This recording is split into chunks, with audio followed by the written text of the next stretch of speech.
Class 10 ছাত্ররা আসো, আজ তোমাদের অধ্যায় পুনরালোচনা তৃতীয় খণ্ড পরিমিতি অনুশীলনী R6 পেজ 22 অঙ্ক করে দিচ্ছি। যদি কোনো অসুবিধা থাকে তোমরা এই নাম্বারে আমাকে জানাবে। আমি আজকে 10 নম্বর অঙ্কটা করছি। প্রশ্নটা তোমরা বই থেকে দেখে নিও। একটি আয়তের কালি 12 ডেকামিটার, বাহু বিশিষ্ট একটি বর্গের কালির সমান, মানে আয়তের কালি আর বর্গের কালির সমান হবে। আয়তটির দৈর্ঘ্য 24 ডেকামিটার হলে প্রস্থ কত? আমরা আয়তের প্রস্থটা নির্ণয় করব। আচ্ছা, আসো আমরা অঙ্কটা করি। প্রশ্নটা তোমরা বই থেকে দেখে নিও। সূত্র মতে আমরা যে লিখব, প্রথমে সূত্র মতে বর্গের কালি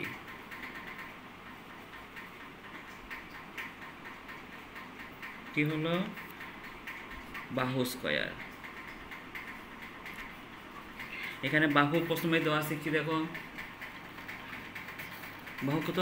12 ডেকামিটার, দ্যাট ইজ 12 স্কয়ার। আর কালি যেমন ডেকামিটার মানে কি হবে? ডেকামিটার স্কয়ার হবে। খালি সবসময় স্কয়ার হয়। আচ্ছা, এখন যে আমরা পূরণ করি, 12 স্কয়ার মানে কি? 12 ইন্টু 12 মানে 12 12 144 হবে ডেকামিটার স্কয়ার। এটা সমান আমরা প্রশ্ন মতে কি পাইছি?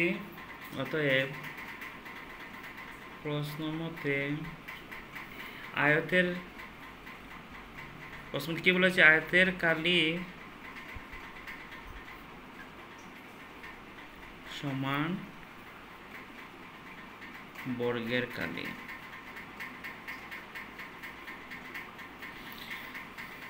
আয়তকারীর সূত্রটা কি আছে?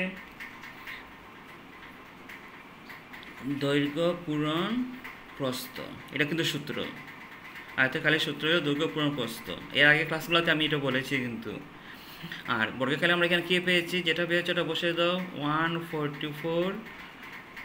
এখন আমরা ইউনিটটা লিখছি না, ডেকামিটার তো ঠিকই আছে, আমরা এখন লিখছি না। ইমপ্লাইজ, এখানে প্রথমে দেখো দৈর্ঘ্য দেওয়া আছে কি? 24 ডেকামিটার। এখন লিখছি না, আমরা পরে লিখবো। ইন্টু প্রস্থ, মানে দৈর্ঘ্যের জায়গাতে আমরা কি বসালাম? 24। ঠিক আছে, 144 ইমপ্লাইজ প্রস্থ সমান, এই 24 এখানে কি ইন্টু আছে, এইদিকে গেলে কি হবে? ভাগ হয়ে নিচে যাবে, আর উপরে আছে 144। এখন আমরা 24 ইন্টু 1 মানে 24কে যদি আমরা 24 দিয়ে যদি আমরা 144কে ভাগ করি তো কয়বার যাবে? 6 বার যাবে, ইকুয়াল টু 6। এই যে 6টা। আর ডেকামিটার স্কোয়ারকে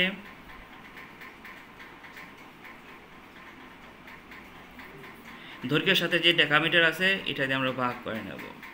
এর জন্য স্কোয়ারে মিটারে কাটা গিয়ে কি থাকবে? 6 ডেকামিটার। না, তোমরা অনেক সময় বুঝো না কেমনে মিটার স্কোয়ার থেকে মিটার হয়ে গেল, ওইটাই কিচ্ছু না। নিচের ডেকামিটার এখানে স্কোয়ার দুইটা, তো একটা কাটা গিয়ে একটা থাকলো, ওইটাই। এখন আমি তোমাদেরকে 12টা দেখে দিচ্ছি। বানানো প্রশ্নটা তোমরা বইতেই দেখে নেবে। একটি সামান্তরিকের কোণের দৈর্ঘ্য, বুঝতে খেয়াল রাখবে, কোণের দৈর্ঘ্য 86 মিটার এবং বাকি দুইটি শীর্ষবিন্দুর যে কোনো একটি থেকে কোণ পর্যন্ত টানা লম্বের দৈর্ঘ্য 36 মিটার হলে সামান্তরিকটির কালি নির্ণয় করো। সামান্তরিক কালি নির্ণয় করবো, কিন্তু এখানে দৈর্ঘ্য বস্তু ঠিক ডিরেক্ট দেওয়া নাই, আমরা কোণ দেওয়া আছে। দেখো আমি কীরকম করি, তাহলে এটা বোঝার সুবিধার জন্য প্রথমে আমরা একটা চিত্র এঁকে নিই, তাহলে তোমাদের বুঝতে সুবিধা হবে। এটা সামান্তরিক আঁকো।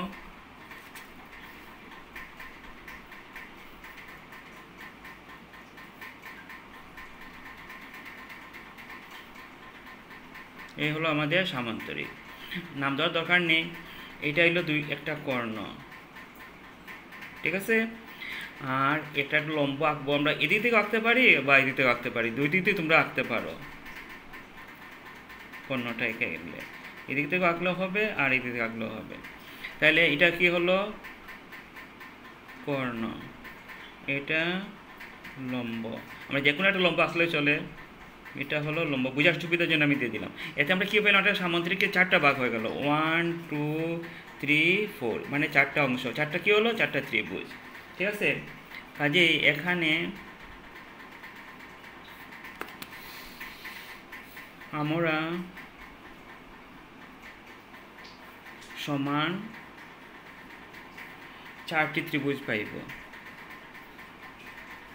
ঠিক তো?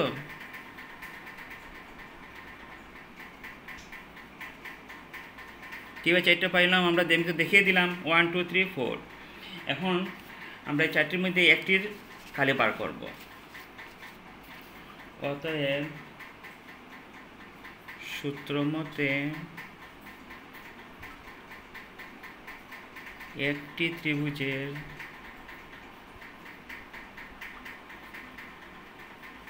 কালি সমান, ত্রিভুজের কালির সূত্র কি? হাফ ইন্টু ভূমি ইন্টু উচ্চতায়। আগে আমি ফর্মুলা জায়গায় ক্লাস যখন করেছিলাম ফর্মুলা ক্লাসে আমি বলে দিয়েছি। আচ্ছা, এখন হাফ তো ঠিকই থাকলো। এই ক্ষেত্রে ভূমি সমান কী হবে?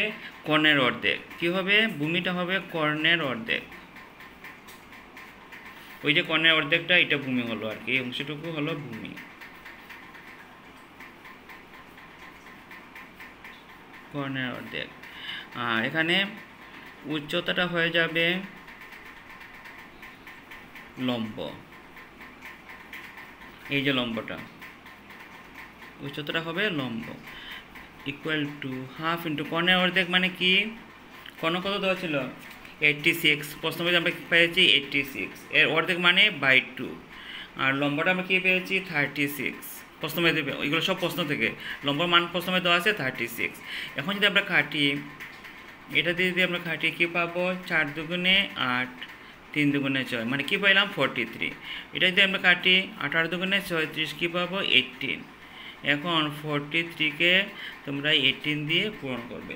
পূরণ করলে আমরা পাবো 774 কালি, তো কী হবে? Metre square. এটা হলো একটি ত্রিভুজের কালি। এখন আমরা উদ্দেশ্যটা হলো সামন্ত্রিকের কালিটা বার করব। অতএব প্রশ্ন মতে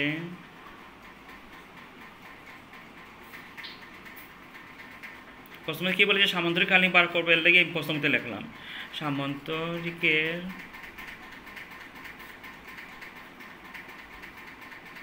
কালি সমান 4 ইন্টু ত্রিভুজের কালি। 4টা ত্রিভুজ তো, কাজে একটি ত্রিভুজ। এই ত্রিভুজ কিন্তু আমি আগে বলেছি 4টা সমান ত্রিভুজ, সমান 4টি ত্রিভুজ, কাজে একটি ত্রিভুজের মান আমরা পার করলেই চলে। ঠিক আছে?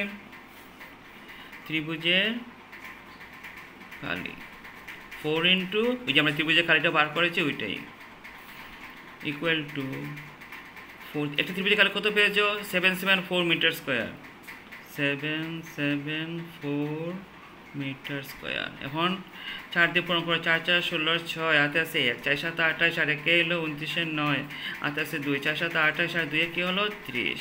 আমরা লাইনে পূরণ করে নিলাম মিটার স্কোয়ার। এটা হলো সামন্তরিকের কালি। এটাই তোমাদের আনসার। ঠিক আছে? আশা করি বুঝতে পেরেছো।